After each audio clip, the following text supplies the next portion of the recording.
안녕하세요 여러분, 해리입니다. So in the last video we have finished until learning polynomials with complex roots, and for this part we have learned a very important concept. So when a complex number is a root of a polynomial, then the conjugate of that complex number is also the root. Okay, and this will be used again later in the application of complex numbers, so please be aware of that. And in this video we are going to start with sum and product of roots of polynomial. So let's start with quadratics. So if we have a quadratic equation like this, then we already know how we could find the sum of the roots, which is negative b over a, right? And product of the root must be c over a. And these results are very simple to derive by using the quadratic formula, where it gives the two roots, right, in terms of a, b, and c. So for the sum, you just need to add the two roots from the quadratic formula, and the product you just need to multiply them. Now what we are going to see is we are going to see the sum and the product of roots for polynomial. So polynomial, that means like with any degree n, right? So it can be cubic, quadratic, to the 4, to the 5, and then so on, even higher orders. So we can write a polynomial with degree n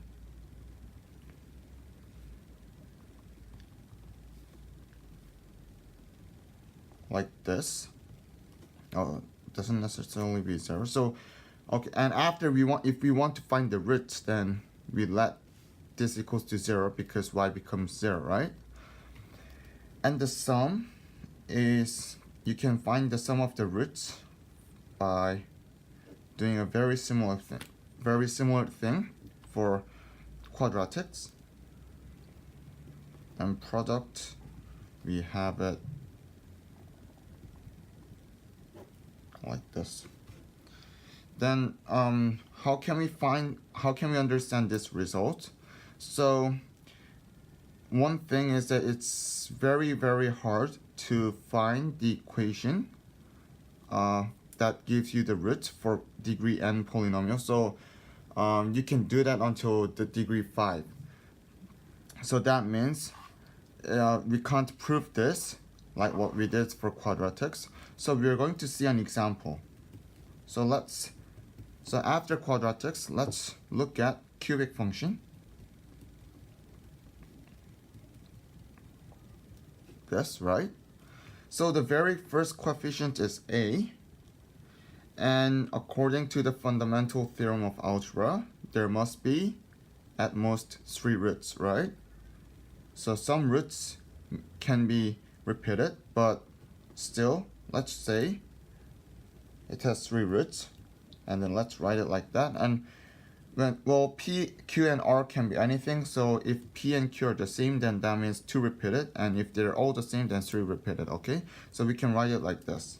And why don't we expand this out? So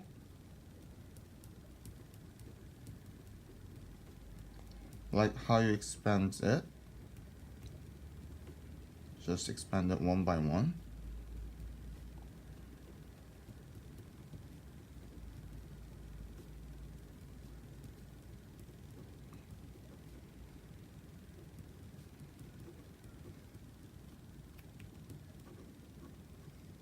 So this is the expansion, and then let's try to group with the like term. So we have x cubed, and let's also expand it out. So we have ax cubed, and then we have minus a r plus p plus q x squared, right? And we have a times rp, rq, and pq x, and lastly we have minus a times p q r, right? Then if we compare the coefficients with this, the sum of the roots, this,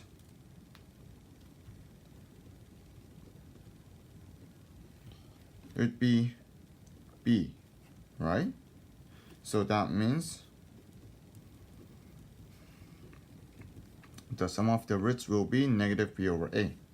And it's exactly the same result as this, right? So what this is saying is that for the sum of the roots, we divide the second coefficient by the first coefficient and then put a negative symbol, and that's what we have. And similarly, so for negative a times pqr, which should be d.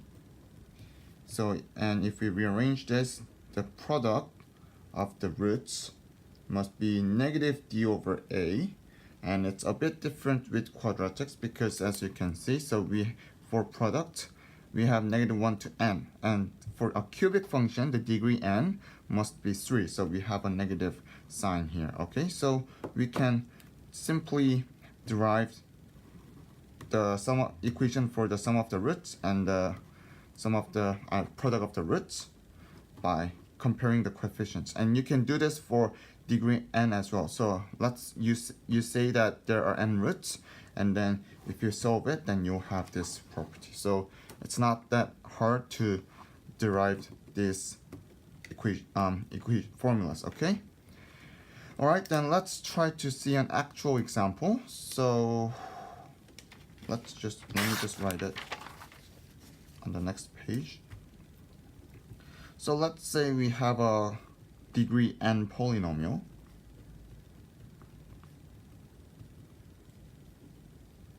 Like this. So where a, b, c, d are all real numbers. And let's say 1 plus I and 1 minus 2i are the roots of fx. And we want to find the coefficients, the full coefficients. Then how do we solve it? So first, let's determine all the roots first.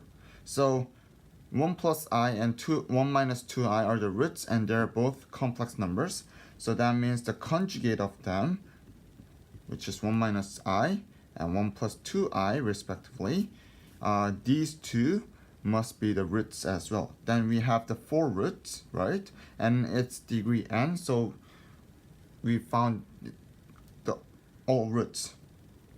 So let's write that into an equation. So that means 1 plus I, that means x minus 1 minus I, and x minus 1 plus I, x minus 1 plus 2i, and x minus 1 minus 2i. So we can rewrite this function in this form. And do we need any coefficient here? No, it's just 1 because the coefficient of x to the 4 is 1. And let's just expand it out. One thing, don't expand it like that. So expand it with conjugate pairs, okay? Because it's gonna be much simpler. So we have x squared, right? And treat this as one number. So that, okay, that. So that means negative 1 minus I x, right? And negative 1 plus I x. And then the product of these two complex numbers and their conjugate, right? So that means 1 squared minus I squared, but I squared is negative 1, right? So 1 plus 1, which is 2. And doing the same thing for this, we will have negative 1 plus 2i x and minus 1 minus 2i x, and then 1 squared plus 4, so that's 5.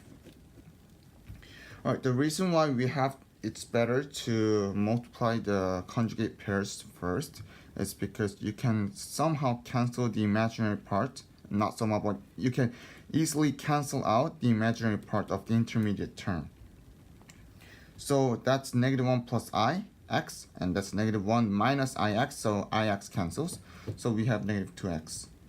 And then we have 2 there. And same thing for this, we have x squared minus 2x plus 5.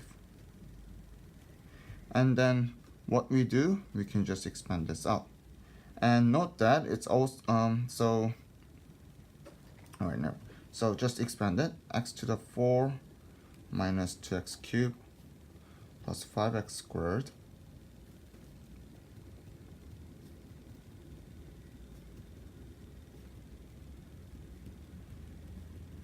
so this is what we have. So x to the 4, and cubic term we have these two terms, so minus 4x cubed, and square term we have these three, so 5, 4, and 2, so we have plus 11x squared, and negative 10 and negative 4, so negative 14x, and lastly plus 10. So that means a equals to negative 4, b equals to 11, c equals to negative 14, d equals to 10. Okay, so this is the example that we can possibly get for sum and product of roots of polynomials. Okay, all right, so that should be, so until now should be easy. And now we are going to get more, how should I say, more in depth. So we're going to start with operations in polar form. So the basic operation we have done, we use the Cartesian form, right? But note that you will, so you still need to know Cartesian form, but I would strongly recommend you to fully understand the polar form, because that polar form is probably the most important form that you will have to apply in many of the complex numbers related questions. Alright, so let's start with product, and so multiplication and division. So now we are going to look for the operations in polar form. So instead of letting z or w be like a plus bi and c plus di, we're going to use the polar form. So let's say z as r1 cis theta 1 and w be r2 cis theta 2. Okay, and let's see what we will have for the product. So multiplication. So that means we're basically multiplying r1 cis theta 1 and r2 cis theta 2, right? So r1 and r2 are constants, so let's just leave it like that. And cis, let's just quickly make it to Cartesian form. So still you need Cartesian form for deriving this result, because probably the Cartesian form is the most familiar form that you know. So since we're trying to find some results for the form where it's not as familiar as the Cartesian form, so we're going to use some of the Cartesian form properties to find what we will have for this. Okay, so just simple expansion. So we have cosine theta 1, cosine theta 2, and then plus I cosine theta 1, sine theta 2,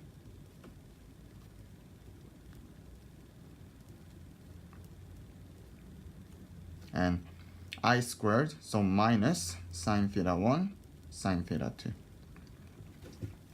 Alright, so you see a lot of sines and cosines, right? And this is why trigonometric identities are very important, because if you can't see what kind of trigonometric identities you have to find, then so again, you really have to practice more on the trigonometric identities. So we have cosine theta. So let's just quickly group it. We write this by normal Cartesian form. So real part and imaginary part.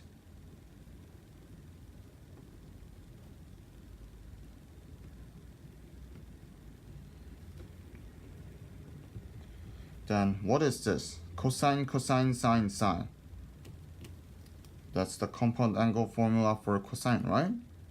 Cosine theta plus theta 1 plus theta 2. Plus I, sine, cosine, cosine, sine. This is what you will have, right? Then remember, we have cosine plus I sine, and when we have the same angle, oh wait, we have one more, we should have, yeah. Then what does that mean? We can write it into cis form, right? So R1 times R2 cis theta 1 plus theta 2.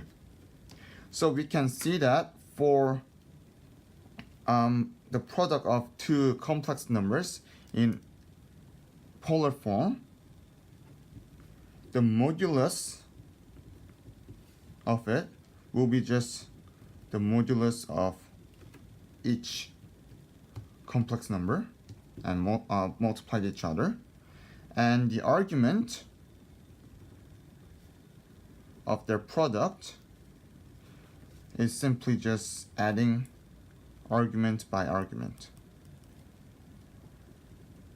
Okay, so this is the first thing, the multiplication we have seen. Then what about division? So division is a bit more, it's not hard, but it's just more steps. So again, let's get some help from Cartesian form to understand.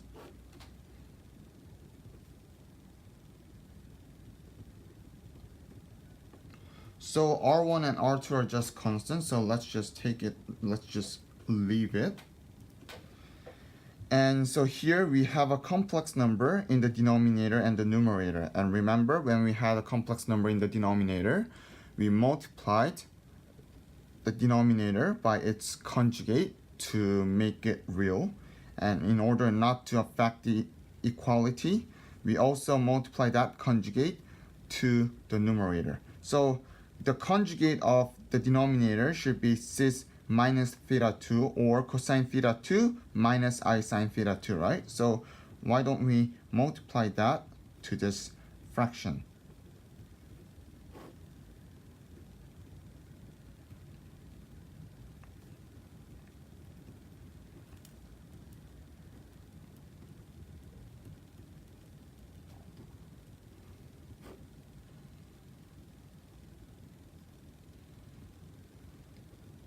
So what we basically did is that we just multiplied by 1. So of course multiplying by 1. So 1 is the multiplicative identity, so it does not affect the equality. So we can carry out the calculate. We can proceed. So for the denominator, we see that it's cosine squared theta 2 minus I squared sine squared theta 2, which means cosine squared theta 2 plus sine squared theta 2.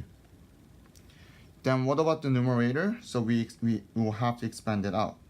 So cosine theta 1, cosine theta 2 minus I sine theta 2 with cosine theta 1 and plus I sine theta 1 cosine theta 2, and I feel like I don't have much space on here. So minus and plus, so it's minus I squared, so that cancels the negative sign, so it becomes positive sign again, and it's sine theta 1 times sine theta 2, so plus sine theta 1 sine theta 2. So this pen is thicker, that's why I used the red pen. So this is what we will have. Okay, so what do we know about the denominator? So using the very basic trigonometric identity, this should be 1, right? So we don't really have to care about this. And let's just quickly rewrite this into real part plus imaginary part. So cosine theta 1 cosine theta 2 plus sine theta 1 sine theta 2, and then plus I sine theta 1 cosine theta 2 minus sine theta 2 cosine theta 1. So again, this is compound angle identity. So co sa sa, that's cosine theta 1 minus theta 2, right? Because it's plus. And similarly, we have sine, cosine, cosine, sine. So that's sine theta 1 minus theta 2, because here we have minus. And what is this? It's just r1 over r2 times cis theta 1 minus theta 2. So what does that mean?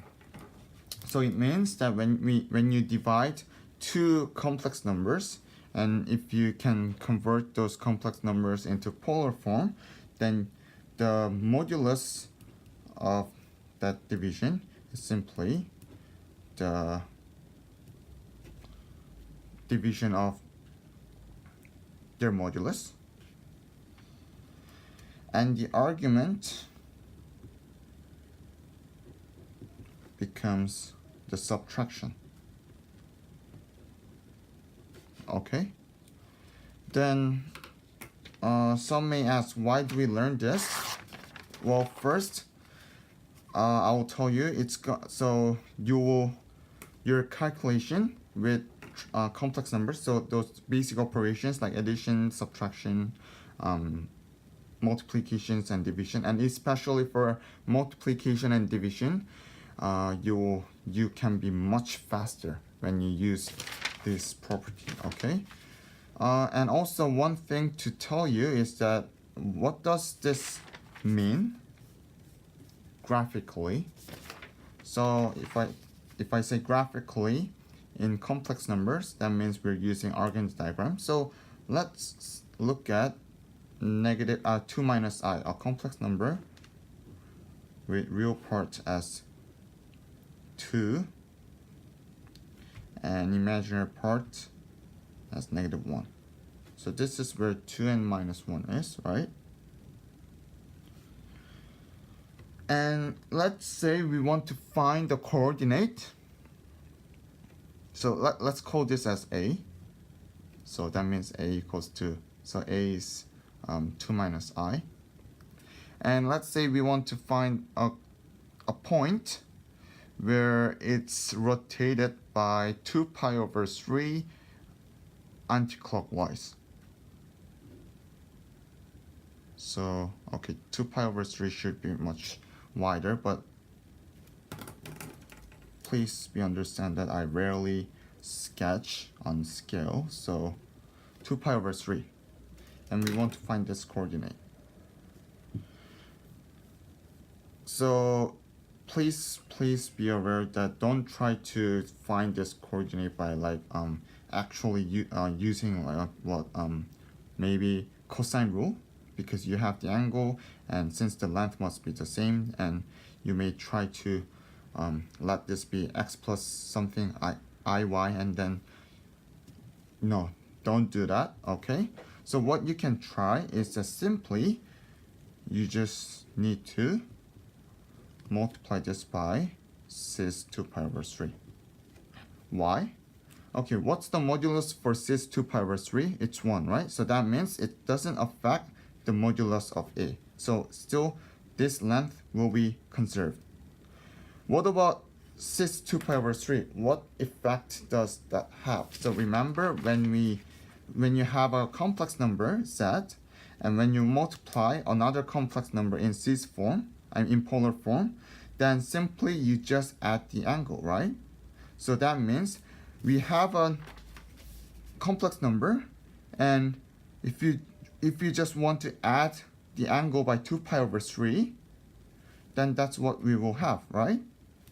That's exactly what we will have. So, well, actually for this one, it's a bit hard to understand. Maybe I think I have chosen wrong example. So I'll explain you why. But okay, quickly. Sorry. So everything the same, but just 2 plus I. So from 2 plus I here. So we want to move it to, let's say, 2 pi over 3 again. Okay, so the modulus, so the length it's not changed. So we just want to move this by 2 pi over 3 radian. So as you can see, this complex number, so a 2 plus I, has its own argument, right? And we just want to increase that argument by 2 pi over 3. And how do we do that? We can just simply multiply by just 2 pi over 3, right? So then how do we do this? Simple. So 2 minus I cosine 2 pi over 3 plus I sine 2 pi over 3.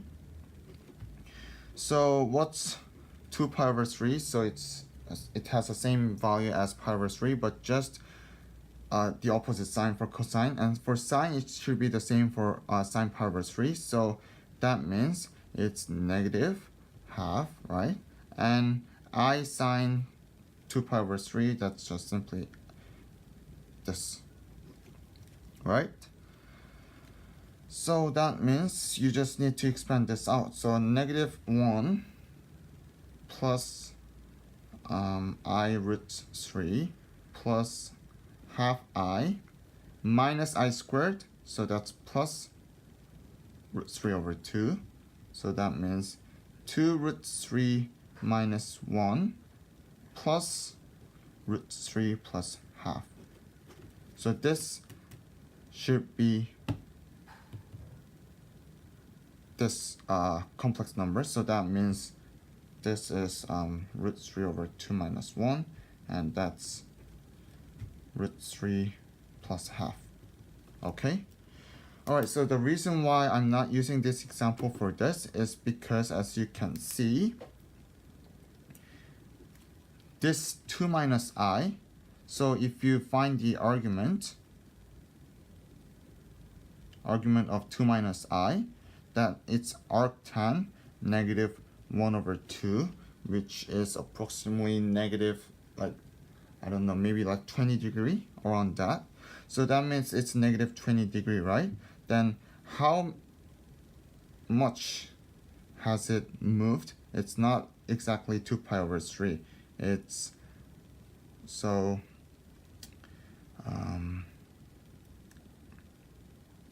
okay, for this question, for a question like this, what you can try is that you can probably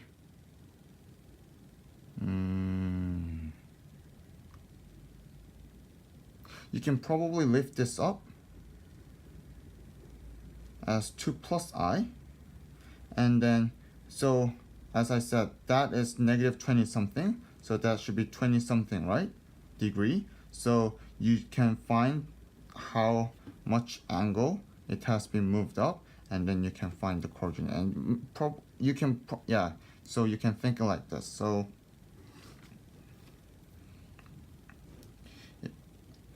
I'll just quickly try this with you. So I hope that you remember the question. So we want to rotate this A to the clockwise by 2 pi over 3 radian. So again, we first find the exact angle that we are actually moving, which should be this, right? And so from 2 plus I that you made, you are simply moving this by this amount. Okay, it looks complicated because I didn't use calculator, but it should not be that hard if you use calculator. So first find the actual angle that you're moving, and then just follow the same thing as what I did for here, okay? So that's what we can do. So that's one of the graphical interpretation of operations in polar form, okay? Alright, so that's it for this. And now so we are not finished with the operations of polar form and operations in polar form. So we want to extend a bit more, and so we want to see what happens if we have z to n, and for argument of z to n as well. So this should, so don't take it difficult.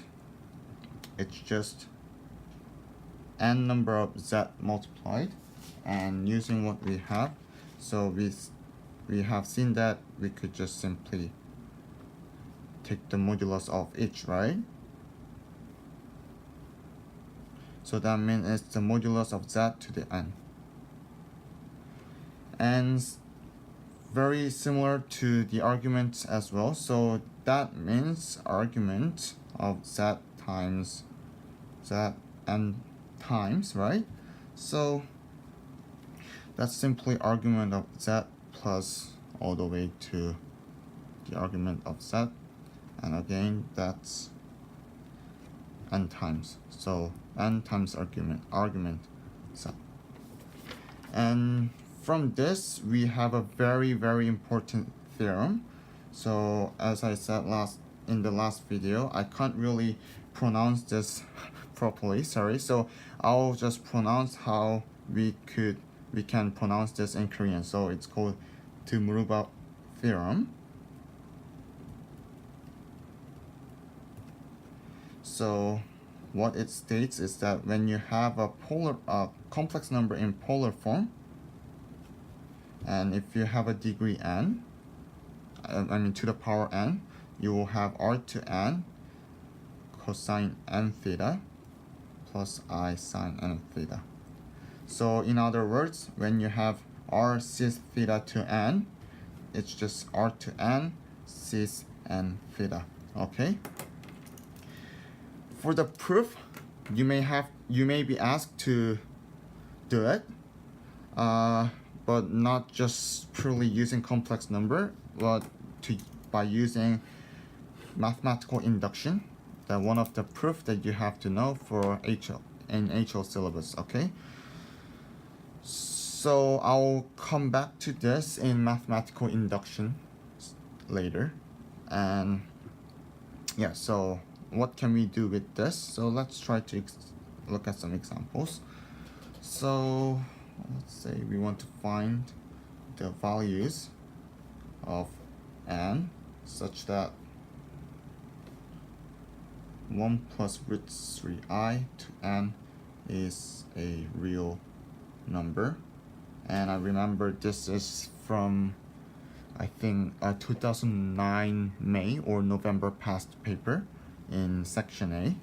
So first what we can do is that we have a power n. So don't try to solve this using binomial expansion. It's not going to be useful. Well, you can still solve it by binomial expansion, but it's going to be much better if we use this theorem. So first, why don't we change this into polar form? So 1 plus root 3i, that's simply 2 times cis, so arctan 1 over root 3 over 1, right? So that's just pi over 3, right? 60 degrees. So that's the polar form of this complex number. And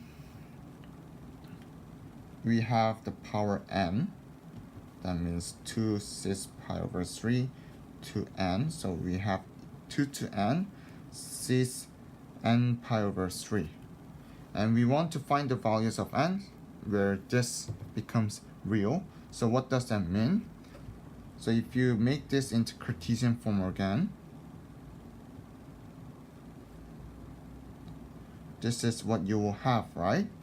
And if this becomes 0, then it will be, this number will be just real number, right? Because there's no I term, imaginary part. So in what value of n does sine n pi over 3 become 0? So n can be 0 or 3 or 6 or 9 or 12 and so on. Why? Because if sine has an angle that is a multiple of pi, then it's always 0 if you recall this basic sketch. So that means n is just a multiple of 3. Okay, so n equals to, you can write it as 3k, where k is an integer. And it can be negative value too, right? So negative 3, it's also fine. Negative pi, sine negative pi is still 0. So we can write it like this, okay? So that's, it's not a very difficult example. So second example, well actually second example is simpler. So now we are going to see how we could apply this operations in polar form using this, okay? So this is gonna be very important, that you will be using this a lot in, especially in most of the complex number questions in section B of your final exam or mock exam or any past papers. So let's try to evaluate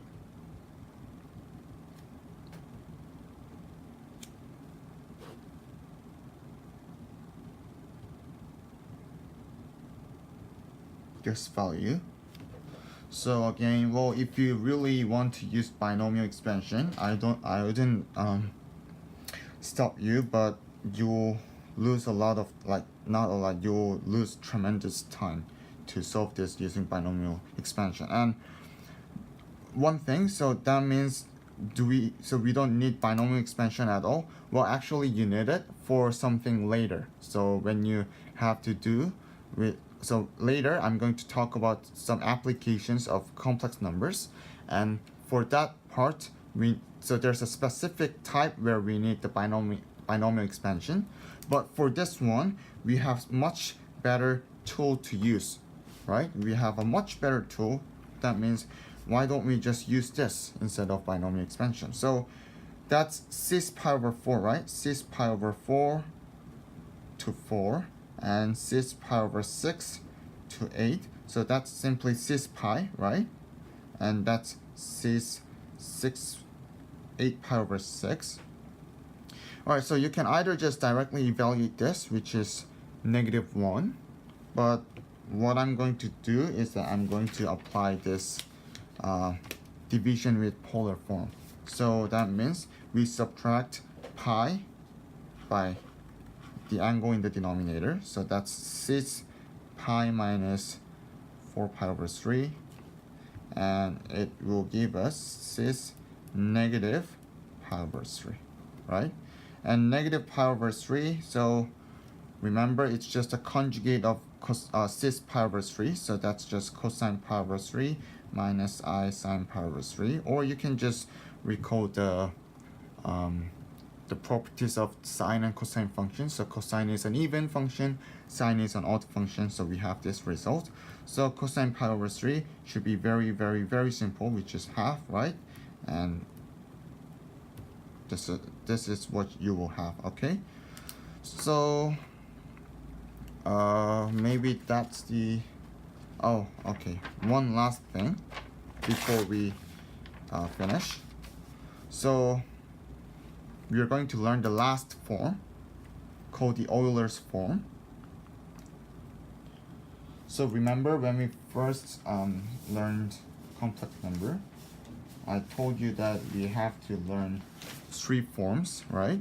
So Cartesian, polar, and Euler. So we've learned Cartesian and polar, right? And we now know how to convert from one to one. But now we are going to learn the last form, and after this you should be able to convert from this to this to this, or like any other, and I mean from any to any. So what's Euler's form? Euler's form is defined as this. So simply,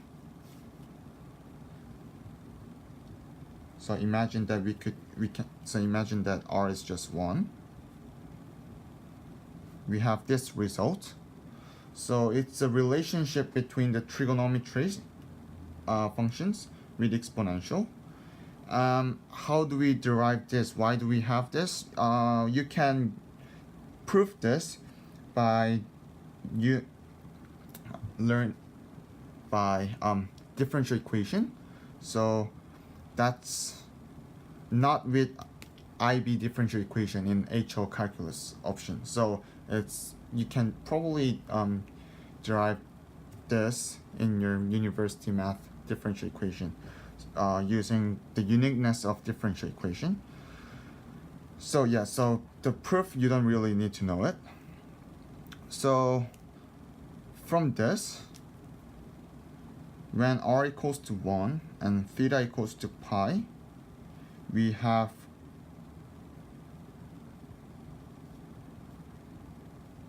this, right? And cis pi is -1, right? So we have 1 plus e to I pi equals to 0. And this is known as the most beautiful mathematical equation, because what's 1? So if you're in IB, then you may not really so 1 is the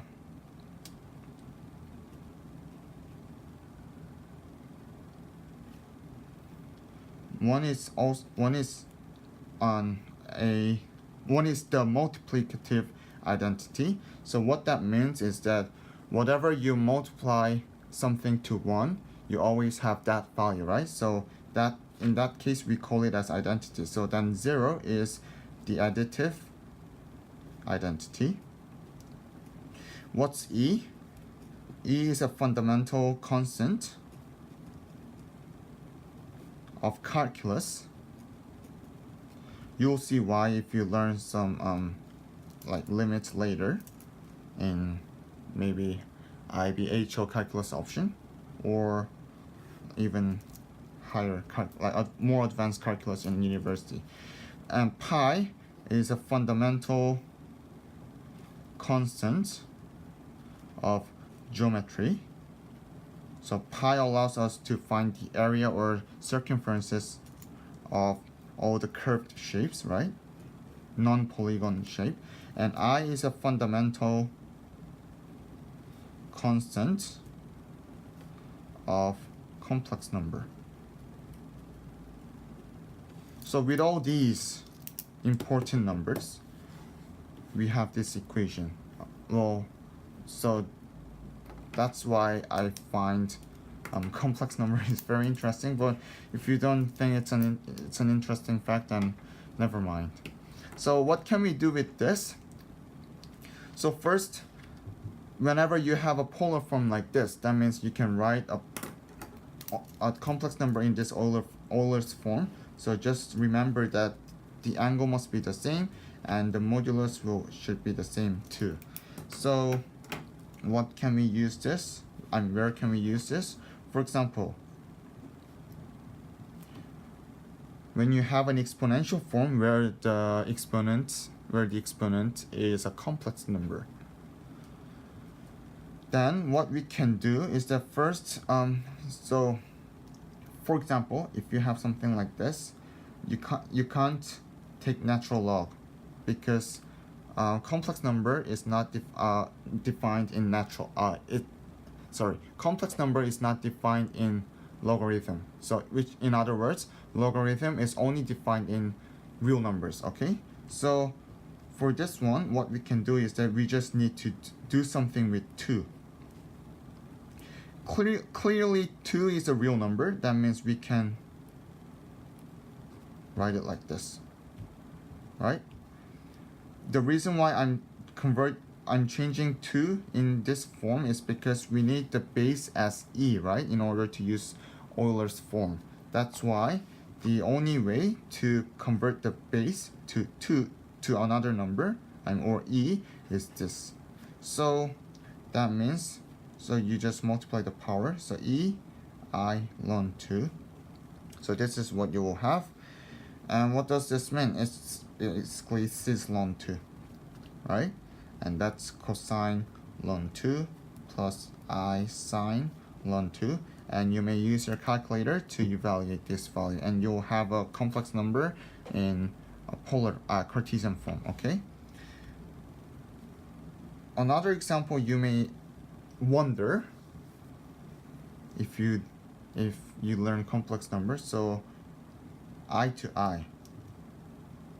So it looks very interesting, maybe just for me, but yeah, for me it looks very interesting. So I, we can write it in polar form, which is c power over 2. Okay, I will quickly explain why we have this. So I is just 0 plus I, right? That means the argument of I is arctan 1 over 0, which is undefined, right? But undefined, as in arctan, is power over 2, because tangent power over 2 is undefined. That means undefined of arctan must be pi over 2. That's why we have 6 pi over 2. Okay, so that's what we have, and then we can quickly change, and we can convert this into Euler's form as well, right? So that means I to I, we can write it as e to power over e to pi over 2 I, right? So I squared, which is negative, right? So we have this value. So note that if you have a complex number, and if the power is also a complex number, you have a real number. And it's, well, personally I find it very, very interesting. So we are going to, and just like this, I'll tell you some like important numbers that it's better to remember. I mean, it's very good to remember. So if you have cis pi, as I said, it's -1, and cis 0, it's 1, and cis pi over 2 is I. And you will see that you'll use these a lot later. So that's it for today. That's it for this video. So we have learned all the forms of complex numbers that we have to learn, right? And we've also learned all the operations in polar form and Cartesian form. So now in the next video, I'm going to start with the application, and that will be the last video for complex numbers. So good luck with revising complex number, and see you guys in the next video. Bye.